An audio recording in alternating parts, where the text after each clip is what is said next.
Salam Malaysia Madani dan tentunya lah kita bersama lagi dalam program Ruang Bicara yang kami bawakan kepada anda di Bernama TV, dan sudah pastilah hari ini juga kita memilih satu lagi topik yang saya kira cukup penting sebenarnya untuk kita sembang-sembang bersama dengan seorang tetamu yang cukup istimewa yang sudah pun berada di studio Ruang Bicara ini bersama dengan saya. Baiklah, topik yang menjadi pilihan kita di program Ruang Bicara hari ini ialah El Nino. Adakah Malaysia sudah bersedia? Macam saya katakan, ini merupakan topik yang cukup penting sebenarnya. Dan bila kita sentuh tentang fenomena El Nino, ianya dijangka akan kembali mempengaruhi cuaca negara, membawa risiko suhu lebih tinggi, cuaca lebih kering serta implikasi terhadap bekalan air. Begitu juga dengan kesihatan, pertanian dan juga alam sekitar. Dan pada masa yang sama, perubahan iklim menjadikan corak cuaca semakin sukar dijangka sebenarnya, dan sekaligus akan meningkatkan cabaran pengurusan risiko bencana. Sejauh manakah sebenarnya negara kita benar-benar bersedia dari segi ramalan, kesiapsiagaan dan juga tindakan menghadapi fenomena El Nino yang dijangka akan berlarutan sehinggalah ke tahun 2027.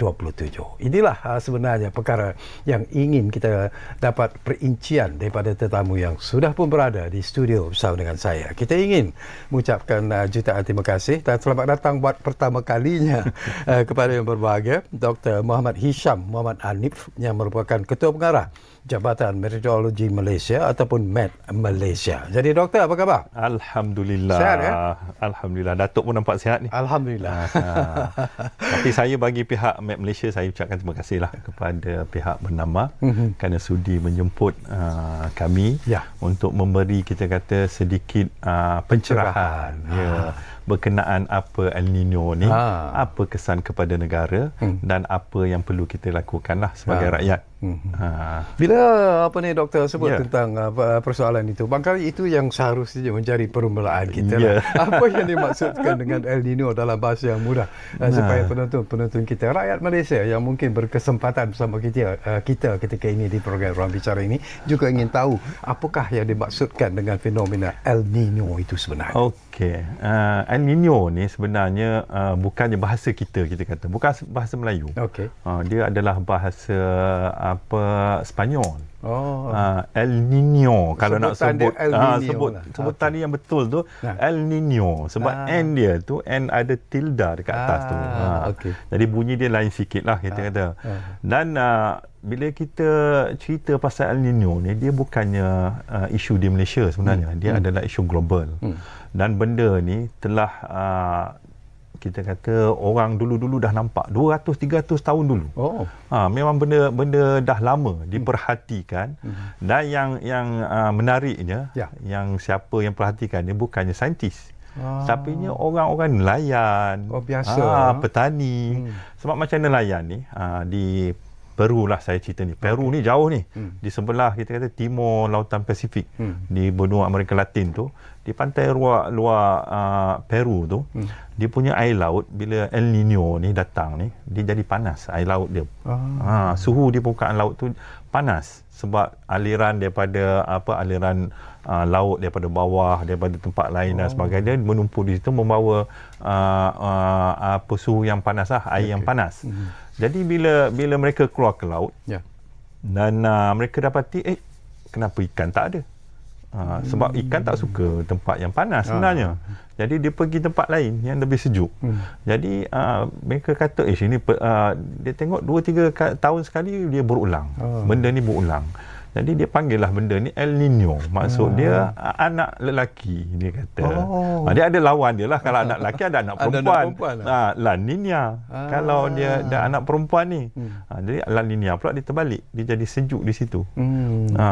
Dan bila panas ni, makna dia orang kata ini satu benda yang pelik. Tapi saintis tak nampak lagi benda tu.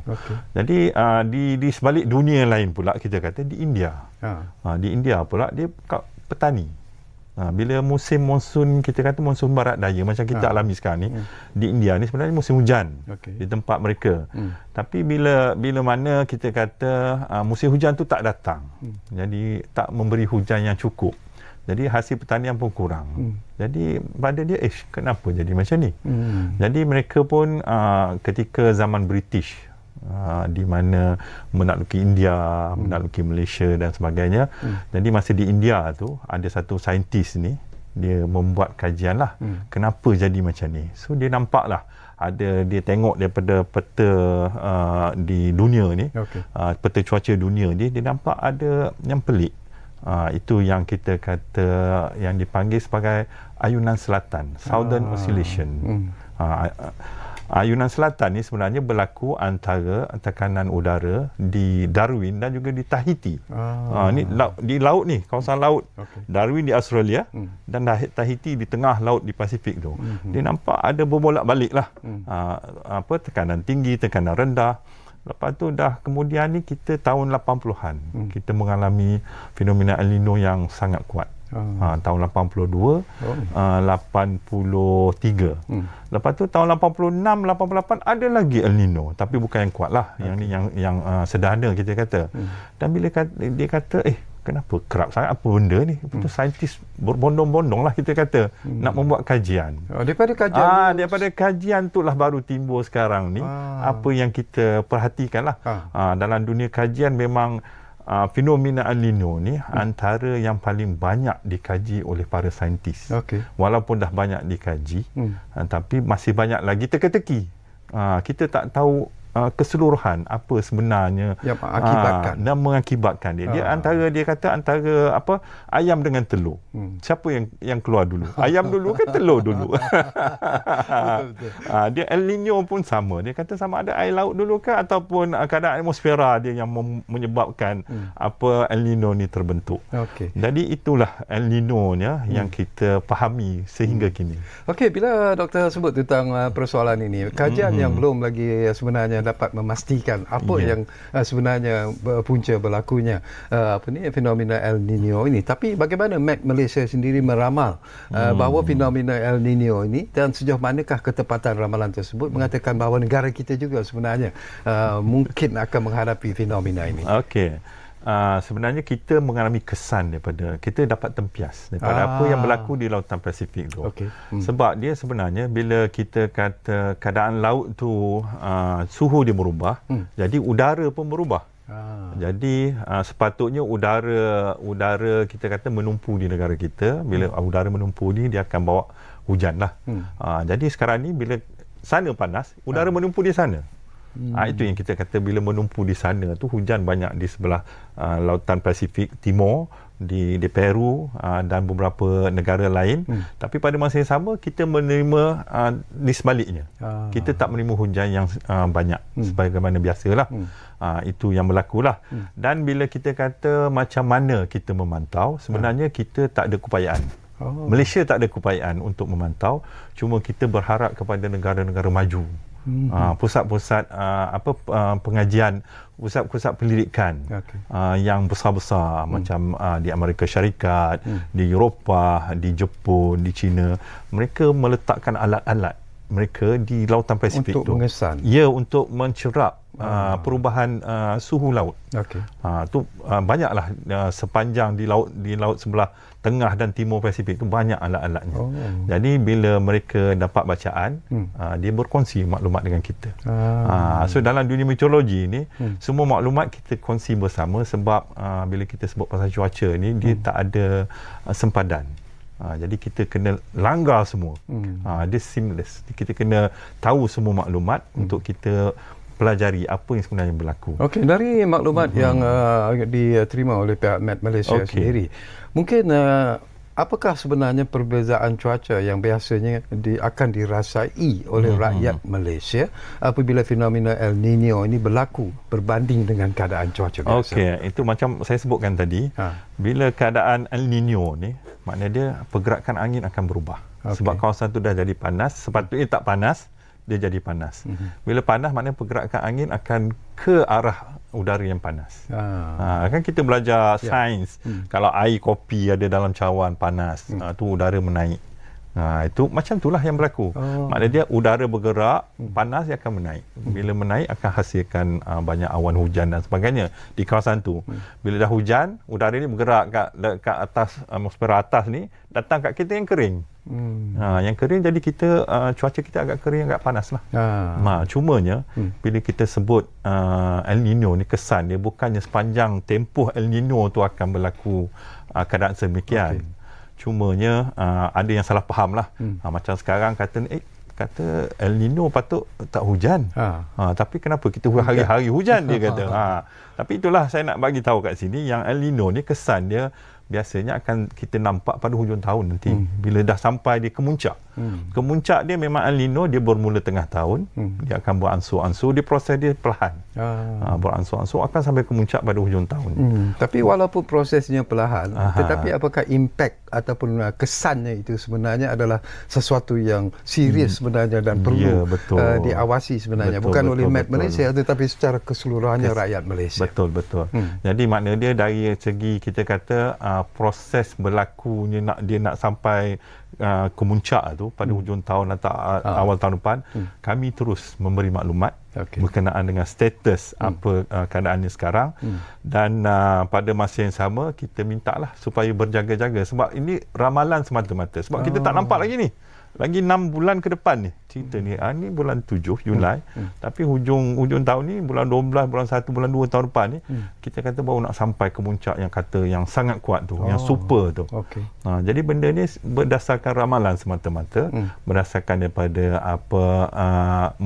telahan model-model cuaca ni, dan pada masa yang sama kita tengok keadaan laut tu memang ke arah itu. Tapi selain daripada keadaan laut, cuaca pula macam mana? Apakah ianya akan sampai kepada peringkat yang kita sebut sebagai ekstrim itu sendiri? Ekstrimnya bergantung kepada tempat di mana. Biasanya kalau di negara jiran kita Indonesia paling terkesan. Di negara kita yang terkesan kebiasaannya yang hampir dengan Lautan Pasifik. Yang paling hampir dengan Lautan Pasifik adalah negeri Sabah, Borneo kita.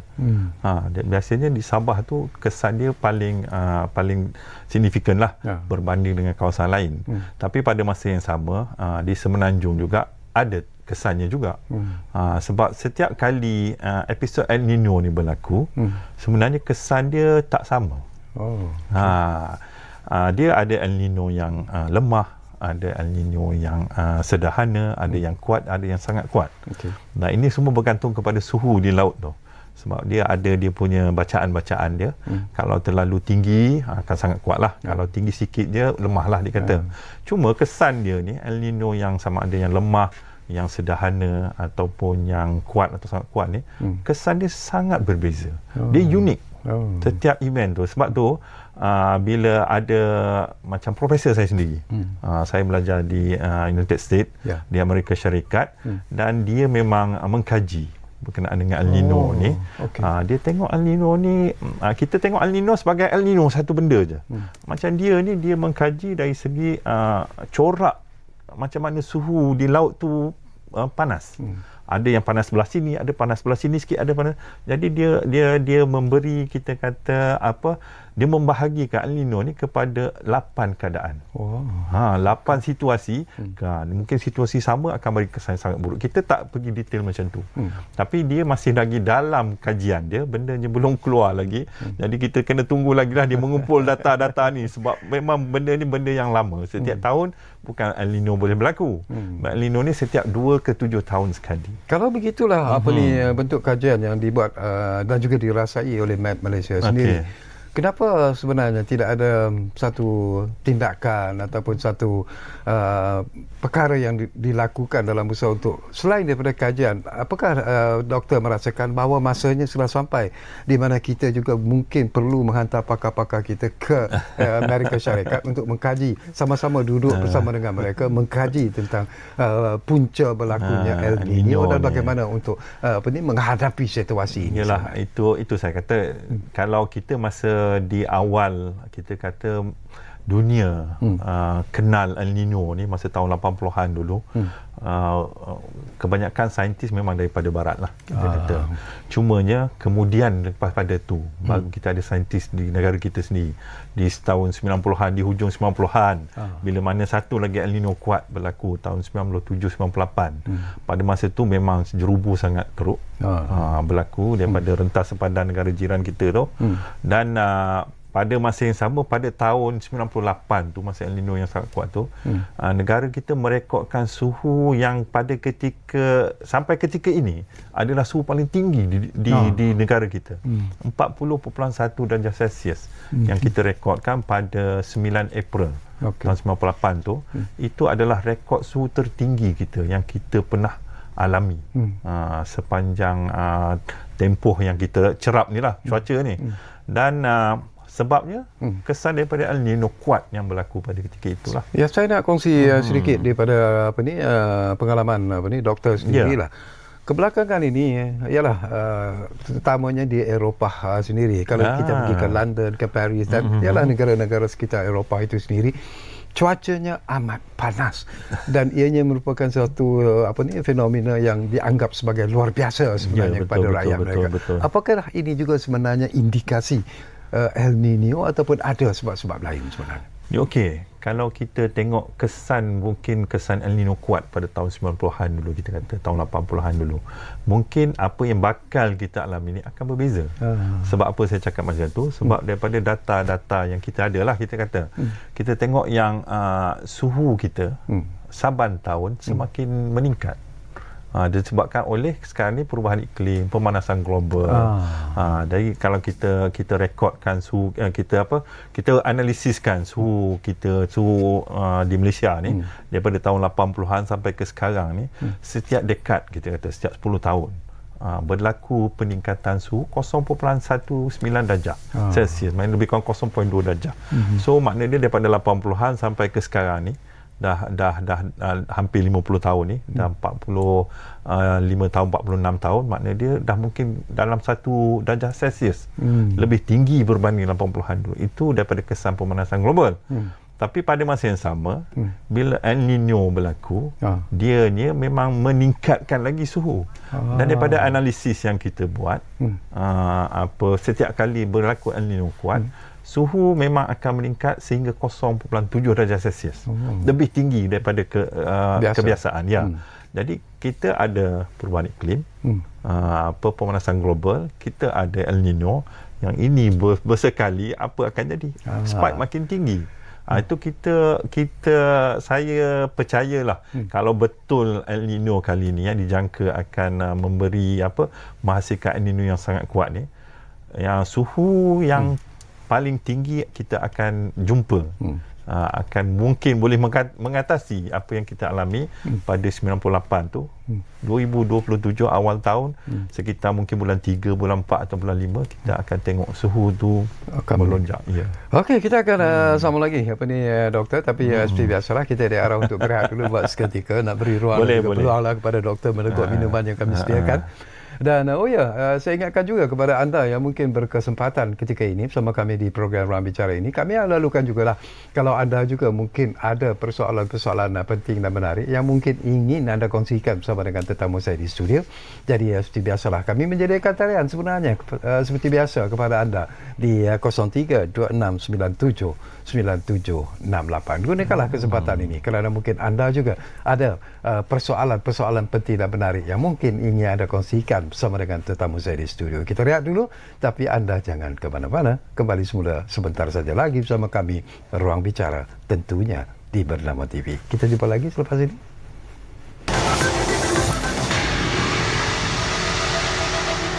Baiklah, kita kembali semula ke Ruang Bicara ini bercakap tentang isu yang saya kira cukup penting sebenarnya, iaitu El Nino. Adakah Malaysia sudah bersedia? Ini persoalan yang penting ni.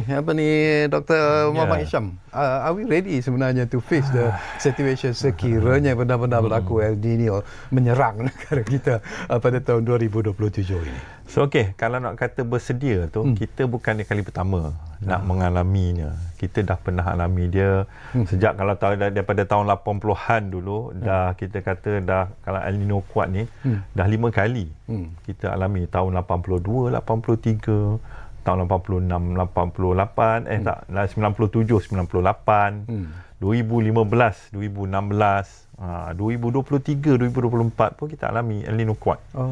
Tapi yang dia katakan super ni, yang sangat kuat ni, yang baru 3 kali lah kita kata. Kalau daripada saya, kalau tahun 80-an tu saya masih lagi di sekolah, baru masuk sekolah menengah. Itu makna dia dah 3 kali kita alami, dan kita tahu daripada data-data yang kita ada, apa yang dijangka boleh berlaku. Kita berdasarkan data-data tu. Daripada data-data itulah kita menggerakkan, kita maklumkan kepada mereka yang sepatutnya perlu tahulah. Dalam kes ni kita banyak menerima bila kita kata El Nino datang ni, kita banyak menerima penjemputan. Terutamanya daripada pertanian, sektor pertanian kita kata, daripada komoditi, pihak komoditi pun bertanya dengan kita apa status dia, sebab apa-apa pun komoditi ni bergantung kepada keadaan cuaca. Dia banyak komoditi, apa kelapa sawit lah, koko, kopi, kalau macam negara kita memang kelapa sawit lah. Dan saya dimaklumkan oleh pihak apa kita kata Jabatan Pertanian lah, bila mana berlakunya El Nino kuat pada 2015, 2016 dulu tu, hasil kelapa sawit jatuh sampai 20%, 15% lebih rendah. Jadi makna kesan kepada pertanian memang ada. Serius. Kita sambung lagi sebentar lagi, Doktor. Kita ambil panggilan yang sudah pun ada di talian kita sekarang ini. Encik Lajman dari Terengganu difahamkan sudah pun ada di talian kita. Assalamualaikum Lajman. Waalaikumsalam. Ya. Silakan. Okey, baik. Ya. Saya tanya satu soalan ni, Doktor. Katakan macam di Terengganu ni, bulan 10, 11, 12 ni bulan musim hujan lah. Ya, betul. Tapi kita boleh expect dengan El Nino ni hujan kurang ke atau macam mana, Doktor? Dan adakah dia akan bersambung pada tahun depan hujan kurang ni atau macam mana? Atau dan disebabkan hujan kurang ni, lepas ni hujan makin lebat ke apa bila habis El Nino ni, Doktor? Itu je salah saya. Terima kasih. Okey, baik. Terima kasih banyak-banyak Lajman daripada Terengganu. Menarik soalan yang anda bangkitkan. Jadi betul, yang lain-lain tu kalau juga ada persoalan-persoalan yang mungkin bermain di minda anda, yang mungkin ingin anda kongsikan bersama dengan tetamu di studio, guna kesempatan ini, guna peluang ini, dan guna talian yang kami sediakan kepada anda. Okey, Doktor. Reaksi anda, respon anda. Berkenaan dengan soalan tu, saya rasa ramai yang takut dengan bila kita kata El Nino ni yang sangat kuat ni, kesan dia hujan kurang. Tapi kalau kita ikut kita punya data-data lah, kita bercakap menggunakan proof lah kita kata, yang berdasarkan pada maklumat yang kita ada, kita kumpul, kita buat analisis, dan kita dapati yang bila setiap kali monsun timur laut, kita kata musim tengkujuh di pantai timur, sebenarnya musim tengkujuh tidak memberi kesan yang signifikan bila mana ada El Nino datang. Tak kisahlah yang kuat ke, yang lemah ke, dan ataupun sederhana. Cumanya kesan dia yang signifikan adalah bila mana monsun timur laut berada di penghujung. Bila penghujung timur laut, maksud dia tahun depan lah. Kita monsun timur laut bermula pada sama ada penghujung Oktober atau awal November, dan kita berakhir kepada bulan Mac, penghujung Mac, bulan 3. Panjang tu lebih kurang 5 bulan. Dan biasanya kemuncak kalau di negeri-negeri pantai timur ni, bulan November dengan Disember memang hujan banyak. Tapi bila kita kata El Nino ni datang, biasanya kesan dia adalah pada tahun berikutnya. Bila mana El Nino tu dah sampai kemuncak, dan dia berada di kemuncak. Pada masa tu baru kita terima dia punya kita kata henjutan dia tu. Dia punya impak dia tu baru bermula bila masuk tahun depan. Sedikit persoalan bila Doktor sentuh tentang hujan yang lebat ini. Memanglah seperti biasa kita tahu di pantai timur, itu sudah menjadi satu perkara yang kita anggap sebagai lumrah lah sebenarnya. Betul. Tetapi apakah akan ada perbezaan bila kita sentuh tentang hujan dan juga fenomena El Nino ini? Apakah akan ada sesuatu yang tidak dijangkakan? Okey, bila kita kata tak dijangka setakat ni lah daripada apa yang maklumat yang kita ada lah. Kita tengok taburan hujan yang kita jangka untuk sehingga 6 bulan ke depan ni. Di Pantai Timur tak memberi apa-apa kesan yang signifikan lah sehingga hujung tahun kita kata. Cuma yang kita nampak kemungkinan di timur Sabah. Sebab sebagaimana saya maklumkan tadi, Sabah berhampiran dengan Lautan Pasifik. Jadi dia punya kesan lebih. Jadi kita nampak di timur Sabah akan ada pengurangan hujan bila kita kata masuk musim monsun timur laut nanti. Dan pada masa yang sama di selatan tanah air semenanjung, di negeri Johor, di Melaka, mungkin kita nampak ada pengurangan hujan di situ. Sekitar mungkin 20% sehingga mungkin 30 atau 40%. Jadi kawasan-kawasan tu. Tapi di Pantai Timur, di negeri-negeri utara, kita belum daripada maklumat yang terkini kita ada, kita tak nampak lagi benda tu akan memberi impact. El Nino ni memberi impact dari segi taburan hujan. Cuma berdasarkan daripada kita punya analisis fenomena El Nino sebelum ni, kita katakan yang impact dia memang pada tahun depan. Hujan akan sangat kurang sebab daripada yang rekod-rekod yang kita ada. Yang satu rekod menarik saya nak kongsikan sini. Kita pernah mengalami situasi mana dia hari tanpa hujan. Hari tanpa hujan ni berdasarkan pada kedudukan stesen kita lah. Kita ada 40 stesen, lebih kurang 42 stesen di seluruh negara yang kita kata stesen ni beroperasi, stesen pencarapan cuaca ni beroperasi 24 jam sehari. Memang ada orang. Maknanya dia tak bergantung kepada alat pun tak apa. Memang orang tu akan pastikan data tu memang ada. Jadi bila ada orang 24 jam ni, maklumat tu sentiasa tak putus. Jadi kita pada tahun kita pernah kita kata di utara Semenanjung sekitar di tahun 1980 dan juga di Langkawi 2005 kita pernah merekodkan lebih 2 bulan setengah tanpa hujan. Tak ada hujan berlaku di situ, direkodkan. So yang keadaan yang ni berlaku adalah ketika fenomena El Nino. Keadaan tak ada hujan langsung ni. Tapi keadaan yang berlaku ni bukannya sebab El Nino kuat, tapi El Nino lemah saja. Maknanya dia dalam kes ni El Nino kuat, lemah dan sederhana ni kita tak jangka kesan dia sebenarnya. Tapi yang pasti bila El Nino sangat kuat ni berlaku, suhu pada bila di negara kita suhu panas akan berlaku sekitar bermula daripada penghujung monsun timur laut bulan Februari. Dan ia akan berterusan suhu panas ni sampailah bulan Mei. Ada ketikanya kita sampai bulan Jun pun masih panas lagi. Panas ni kita maksudkan adalah lebih panas daripada kebiasaan. Lebih daripada 35 darjah Celsius. Dan bila El Nino kuat ni berlaku, sangat kuat ni berlaku, dia punya chances atau dia peluang untuk dia pergi lebih tinggi itu sentiasa ada. Memang kita kata positif lah untuk dia berada sangat tinggi. Itu yang berlaku setiap kali bila El Nino sangat kuat ni berlaku. Dan kawasan yang biasa akan menerima suhu yang sangat panas ni adalah negeri-negeri utara Semenanjung, termasuk di kawasan pedalaman di Kelantan, di utara lah di utara Semenanjung tu termasuk Perlis, Kedah, dan juga utara Perak, dan juga kita kata Kelantan pun di utara Semenanjung sebenarnya. Tapi kita panggil dia negeri Pantai Timur. Tapi sebenarnya dikedudukan dia di utara Semenanjung.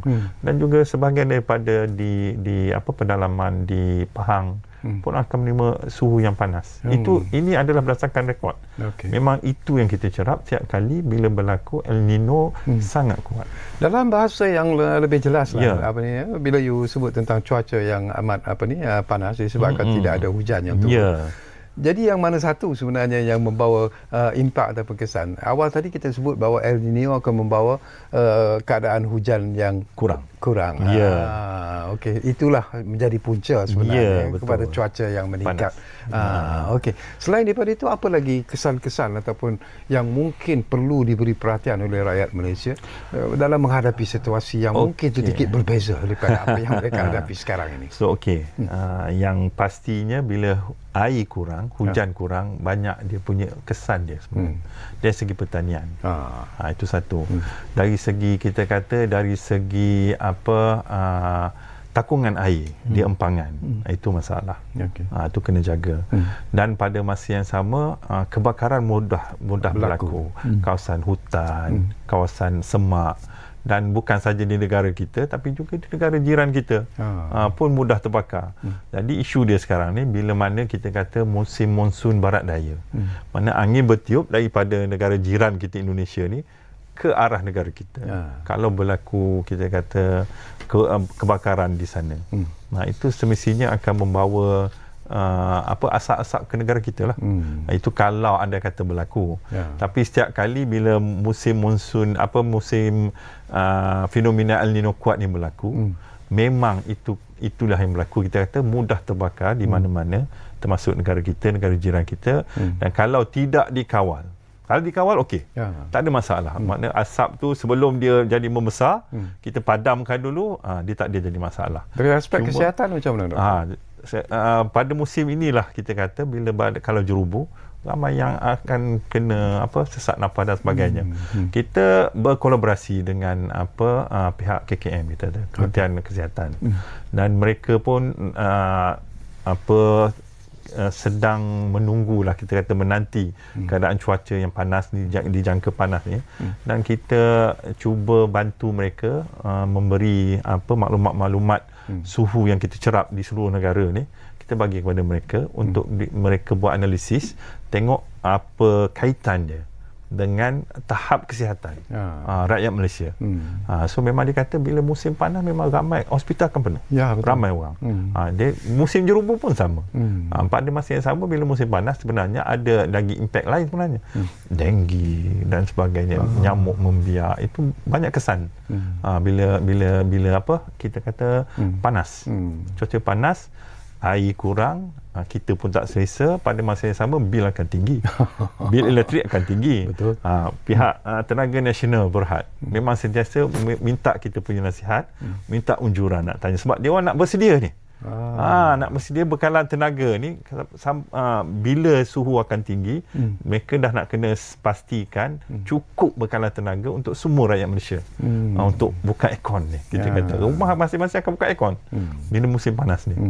Apakah pihak doktor dan juga mungkin juga pihak Kementerian Kesihatan Malaysia sendiri barangkali perlu melakukan sesuatu yang lebih berkesan sebenarnya dalam usaha untuk memberi kesedaran kepada rakyat Malaysia apa yang harus mereka lakukan untuk menghadapi situasi El Nino ni sekiranya betul-betul ianya melanda negara kita pada tahun 2027. Okey, itu di pihak mereka saya tak pasti mereka perlu buat, mereka dah buat apa, tapi di peringkat kami memang sentiasa kita kata mengemas-kini maklumat sentiasa di hujung jari kita sekarang ni.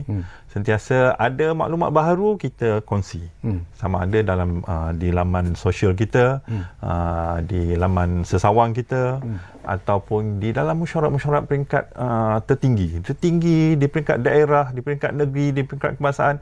Kita ada saja orang kita untuk memberi penerangan, memberi tahu berkenaan dengan situasi yang dijangka berlaku, status kita pada ketika ini macam mana dan jangkaan kita macam mana.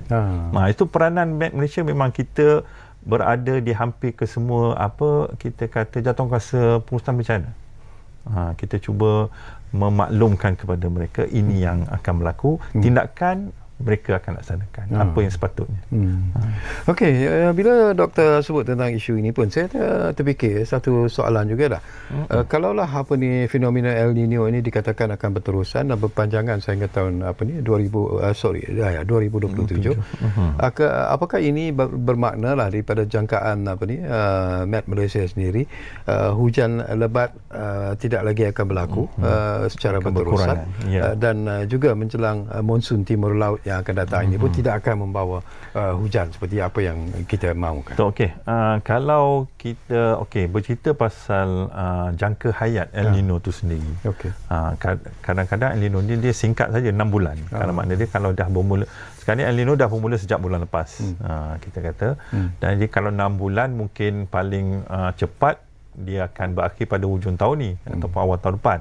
Tapi kalau nasib kita tak baik, sebab ni sekarang ni tak ada orang tahu, dia mungkin boleh berautan lebih setahun. Boleh atau lebih sampai ke 2 tahun pun boleh. Itu kita akan terus monitor keadaan ni. Andai katalah kita kata tahun depan, awal tahun depan dia kata tak melemah. Dia makna terus dengan kuat, kita akan mengalami masalah. Sebab hujan memang akan sangat berkurangan. Sebab sekarang ni kita tak nampak lagi. Sebab dia belum lagi kita kata memberi kesan yang signifikan tu. Tapi bila tahun depan, kalau dia andai kata dia berterusan sampai ke musim monsun barat yang akan datang, so kita akan mengalami masalah. Sebab berdasarkan kepada kita punya rekod-rekod kita pernah mengalami keadaan yang sampai melangkau 2 tahun El Nino ni. Mana dia bermula tengah tahun ni, tahun depan tu sepenuhnya El Nino, melangkau tahun 2028 pula lagi El Nino. Jadi itu memang biasanya akan memberi kesan yang sangat signifikan lah. Jumlah kalau ingat lagi, Datuk ingat lagi, ada satu ketika tu sampai kering, ada empangan yang kering. Betul. Itu berlaku pada musim El Nino, fenomena El Nino yang sangat kuat lah, yang berpanjangan. Kita harap tak berlaku macam tu. Kita berserah kepada Allah Subhanahu Wa Taala. Ya. Okey, doktor, kita akan berehat buat kali terakhir dan kembali nanti. Mungkin tak banyak lagi masa yang tinggal. Tapi insya-Allah ada lagi beberapa persoalan-persoalan penting dan menarik yang mungkin sempat saya kongsikan bersama dengan tetamu di studio, iaitu yang berbahagia Dr. Muhammad Hisham Muhammad Arif, Ketua Pengarah Jabatan Meteorologi Malaysia ataupun MET Malaysia, dan tentunya kita masih lagi bercakap tentang topik yang cukup penting sebenarnya, topik yang perlu diberi perhatian oleh rakyat Malaysia, iaitu El Nino. Adakah Malaysia sudah bersedia? Kita lihat buat kali terakhir.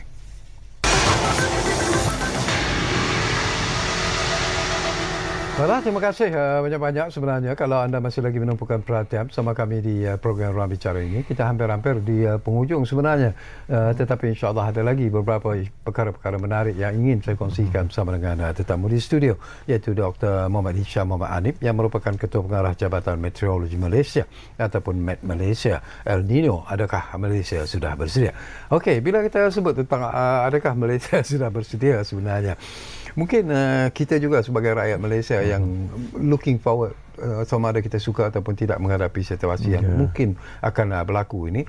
Jadi apa yang perlu dilakukan oleh rakyat Malaysia sekiranya lah El Nino ini betul-betul menyerang negara kita dan kita terpaksa hidup dalam situasi yang penuh dengan cabaran dan dugaan ini sebenarnya? Itulah. Terima kasih Datuk dengan soalan yang saya rasa ini perlu dicakna, diambil maklum oleh semua rakyat Malaysia. Betul. Dan kita tahu yang fenomena El Nino ni memang kita tak boleh kawal. Dia fenomena secara semula jadi. Dan apa yang boleh kami di Jabatan Meteorologi, kami cuma boleh memberi maklumat berkenaan dengan keadaan yang bakal berlaku, yang dijangka berlaku. Dan bergantung kepada masing-masing sama ada apa tindakan yang sepatutnya. Bila kami kata cuaca kering, bila kata cuaca kering, maknanya dia pada masa yang sama akan menghasilkan suhu yang panas. Dan masing-masing kena ada dalam kepala. Di pihak kementerian di pihak yang petani, kena cakna dah. Ini dah cuaca nak kering, cuaca kering. Jadi tanaman-tanaman yang tak yang perlukan banyak air mungkin ditinggalkan. Mungkin cari tanaman yang tak perlu banyak air. Dan kita tahu dah bila El Nino ni, bila situasi cuaca yang panas, bukan saja orang yang stres sebenarnya. Binatang, ternakan stres, tumbuhan pun stres. Jadi kemungkinan untuk berlaku kita kata kekurangan hasil tenusu, mungkin telur, ayam mungkin. Bila dalam keadaan panas kita tak tahu apa kesan kepada ayam, kepada lembu, lepas tu kepada tanaman, mungkin hasil tak banyak. Mungkin yang suka cuaca panas ni saya rasa satu je kot. Harum manis mungkin. Itu betul, saya setuju. Dia perlis. Dia katakan dia perlukan suhu yang panas untuk dia jadi lebih manis, lebih wangi. Itu mungkin itu sajalah. Tapi pada masa yang sama, di kawasan laut kita kata, nelayan pun, kalau nelayan pinggir pantai dengan keadaan cuaca yang keadaan laut dah panas, di keadaan di laut tu, suhu laut panas, tapi dengan kita kata jala yang tak besar, yang cuma boleh menjala di tepi-tepi gigi air dan sebagainya. Jadi maknanya dia akan mengalami masalah. Sebab bila suhu panas, laut panas dan ikan akan jauh masuk ke dalam. Jadi bila keadaan ini berlaku, maknanya dia yang mana yang nelayan yang kecil-kecilan ni, dia kena fikir kaedah macam mana nak dapatkan ikan di bawah tu. Dalam-dalam tu. Jadi kena fikir. Jadi pada masa yang sama kita kata rakyat kena sama-sama berganding bahu dalam kes ni, mungkin dengan pihak kerajaan untuk sama-sama kita kata pastikan jangan lakukan pembakaran terbuka. Itu sebab bila ada pembakaran terbuka yang tak terkawal jadi masalah. Walaupun dalam keadaan terkawal pun masih akan mendatangkan masalah kesihatan. Mungkin ada yang kita kata jiran-jiran kita yang tak berapa sihat, yang tak boleh kena asap dan sebagainya, mungkin akan mengalami lebihlah kita kata pesakit-pesakit yang mengalami asma, yang pergi ke hospital dan sebagainya akan bertambah dalam situasi bila keadaan cuaca panas, kurang air, kebakaran pun, kawasan terbakar pun banyak, itu akan dialami oleh kita lah situasi. Dan pada masa yang sama rakyat juga pada saya lah, kita kena pastikan kita jimat penggunaan air. Jangan guna air yang terlampau, kita kata dalam keadaan darurat ni kita kena pastikan kita guna yang minimal saja. Jangan membazir air. Pastikan kalau ada paip-paip di rumah tu, di pejabat dan sebagainya, kita pastikan kita kena baiki dia. Sebelum situasi tak ada air langsung bila kita buka nanti kita punya pili kita tu. Itu antara langkah yang boleh diambil. Aktiviti luaran juga barangkali doktor harus dikurangkan, ya, sukan dan sebagainya juga. Takut memberi impak terkesan pada anak-anak kita lah. Itu yang di pihak Kementerian Pendidikan. Dia selalu kami dengan pihak pendidikan pun selalu kita akan bagi maklumat sebab mereka akan pastikan anak-anak kita di sekolah belajar dalam situasi yang selesa. Dalam keadaan panas mungkin mereka akan minta sesi persekolahan mungkin akan ditutup ataupun tak ada aktiviti di luar. Kalau dalam keadaan sekolah yang tak ada, kita kata suhu terlalu panas dan tak selesa, mungkin direhatkan atau mungkin sekarang ni kita dah ada pengalaman daripada COVID itu, belajar secara atas talian. Mungkin kaedah itu mungkin akan dipraktikkan bila mana kita kata suhu terlalu panas.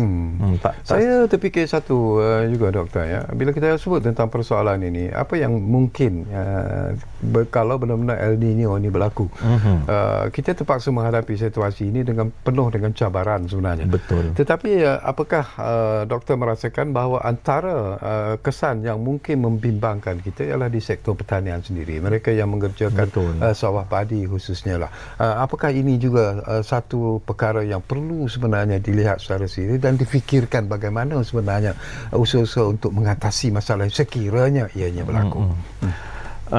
Itu memang saya sendirilah, saya katalah saya sendiri memang dipanggil untuk memberi khidmat nasihat, kita kata memberi pandangan dengan situasi cuaca kita ni. Sebab nak diikutkan macam di negeri-negeri utara tu, mereka daripada awal tahun lagi tu memang dah sebenarnya daripada akhir tahun lepas sehingga ke awal tahun ni hujan kurang di sana. Jadi bila hujan kurang, jadi mereka nak tanam padi sebenarnya. Bila nak tanam padi, dah berapa kali kami cuba bantu dari segi operasi pembenihan awan. Kita sebab di Jabatan Meteorologi kita ada kepakaran teknikal untuk kita bagi nasihat situasi macam mana bila nak boleh buat kita kata pembenihan awan. Sebab kita nak bantu nak tambah air di kawasan tadahan hujan tu. Jadi kalau keadaan cuaca tak sesuai memang tak boleh buat. Kalau terlalu kering memang tak boleh buat. Jadi kita cuba bantu dan kita dimaklumkan yang mereka terpaksa lewatkan penanaman padi sebab air tak cukup. Jadi baru-baru ni kata dah 2 bulan lepas baru bermula tanam padi, jadi kita lewat. Jadi harap-harapnya mereka berjaya lah dengan usaha untuk tanam padi itu menghasilkan tanaman. Sebab kita punya padi pun bila masuk musim El Nino, fenomena El Nino yang kuat ni akan menurun hasil. Sebab air tak cukup. Selain daripada itu juga, saya nak juga dapat pandangan daripada Dr. Muhammad Hisham sendirilah. Sekiranya berlaku fenomena El Nino ini, seperti apa yang kita jangkakan, seperti apa yang Met Malaysia juga jangkakan. Apakah dan macam kita sebut di awal tadilah, yang anehnya di negara-negara Eropah pun sudah mula merasa kehangatan El Nino itu sendiri, walaupun ketika berada di London pun di Paris dan sebagainya, kita lihat, kita merasakan kepanasan itu sudah mula sebenarnya menyerang negara-negara Eropah. Apakah ini sebenarnya satu indikasi menunjukkan berlakunya apa yang kita sebut sebagai perubahan iklim secara global sebenarnya? Perubahan iklim memang kita tak sangka. Memang satu dunia, saya rasa sekarang ni memang berlaku. Perubahan iklim itu kita tak dapat nak nafikan berdasarkan daripada rekod-rekod. Sebagaimana saya sebutkan tadi, kita lebih kurang 0.19 darjah Celsius setiap dekad 10 tahun. Sejak tahun 80, maknanya dia kalau dah sekarang ni tahun 2026, dah hampir 50 tahun, kita kata dah hampir nak masuk 50 tahun, maknanya dia hampir 1 degree, 1 darjah Celsius suhu kita meningkat berbanding tahun 80-an sampai tahun 2030 ni yang bakal kita alami. Itu maknanya dia memang suhu memang makin panas. Itu tak dapat dinafikan. Di mana-mana pun kita tengok isu dia pemanasan global, itu memang berlaku. Dan dengan keadaan apa yang berlaku di Europe ni sebenarnya, apa kita kata gelombang haba, dia memang di Europe ni memang keadaan panas dia memang berlaku ketika musim panas sekarang ni. Antara bulan 6 ni sampai bulan 8 nanti, bulan 9. Itu musim panas dia. Dan apa yang El Nino ni kita kata dia punya bahan perencah tambahan dia ni. Bila ada El Nino, dia meningkatkan lagi dia punya ekstrim tu. Dalam kes ni cuaca panas. Dan itu yang kita takut akan berlaku di negara kita. Bila tahun depan El Nino dah makin memuncak, kita punya keadaan cuaca panas kita berlaku antara bulan Mac, April, Mei tu yang kita punya kemuncak tu. Kita takut El Nino ni akan menyebabkan lagi panas, lagi ekstrim. Okey, itu yang Doktor, kita jangkakan. Kita hampir-hampir di penghujung sebenarnya, tinggal lebih kurang 2-3 minit saja, 3-4 minit saja lagi. Jadi ini di penghujung inilah saya beri ruang dan juga peluang kepada doktor sendiri untuk menyampaikan apa saja kepada penonton-penonton kita yang mungkin menumpukan perhatian ketika ini bersama dengan kita. Tetapi saya pasti bahawa Met Malaysia sebenarnya sudah pastilah akan melaksanakan ataupun melakukan apa saja dalam usaha untuk memberi informasi terkini sekiranya betul-betul negara kita dilanda oleh fenomena El Nino ini. Jadi itu janji Met kepada rakyat Malaysia. Silakan. Terima kasih Datuk di atas peluang yang dibagi ini. Jadi bagi kami di Jabatan Meteorologi Malaysia, kami cuba yang terbaik untuk pastikan maklumat yang kita sampaikan tu adalah benar-benar akan menepati kehendak. Itu satu. Dan pada masa yang sama kita tahu El Nino ni macam Datuk berkata tadi, kata kemungkinan berlaku. Sebenarnya dia dah bermula. Cuma kita tak tahu tahap dia. Sebab kalau kita tengokkan dari segi indikator yang kita diberi daripada pencerapan di Lautan Pasifik tu, dia dah berada hampir nak ke El Nino kuat sebenarnya. Dah 1.4 darjah Celsius. Itu kalau 1.5 darjah Celsius dah consider sebagai El Nino kuat. Jadi sekarang ni dah hampir sangat. Jadi benda tu kita kata dah hampir pasti akan berlaku. Cuma yang tak pasti lagi sama dia akan jadi sangat kuat atau tak kuat. Jadi kita di Jabatan Meteorologi kita sentiasa memantau. Kita akan memberi maklumat yang terkini. Bila kita dapat saja maklumat, kita akan bagi. Cuma jangan kita mintalah kepada rakyat-rakyat yang keyboard warrior kita panggil ni. Kadang-kadang diorang ni kadang-kadang memeningkan juga sebenarnya. Dia mengeluarkan kita kata hipotesis yang kadang-kadang macam tak masuk akal juga. Jadi jangan membuat situasi lebih buruk. Dalam situasi dalam keadaan masing-masing berharap yang keadaan El Nino ni tidaklah memberi kesan yang sangat teruk kepada kita, jangan ditambah lagi dengan nak viral-viral yang kita kata tak tahu daripada mana puncanya yang boleh memburukkan lagi keadaan. Itu kita nasihat kepada orang ramai lah. Dan cuba dapatkan maklumat daripada Jabatan Meteorologi. Kita ada banyak sumber daripada Telegram kita ada, Instagram kita ada, Facebook kita ada, website kita ada, dan kita juga ada apps My Cuaca kita kata. Boleh download daripada situ, dapatkan maklumat terkini daripada apps cuaca. Memang kita sentiasa kemas kini maklumat tu. Okey, terima kasih banyak-banyak kepada Dr. Muhammad Hisham Muhammad Anip, Ketua Pengarah Jabatan Meteorologi Malaysia atau Met Malaysia, kerana sudi bersama saya di program Ruang Bicara ini. Dan macam saya katakan, ini merupakan topik yang cukup penting sebenarnya, dan kita sebagai rakyat Malaysia juga harus bersedia sebenarnya untuk menghadapi kemungkinan yang tidak dijangka bila kita bercakap tentang fenomena El Nino ini.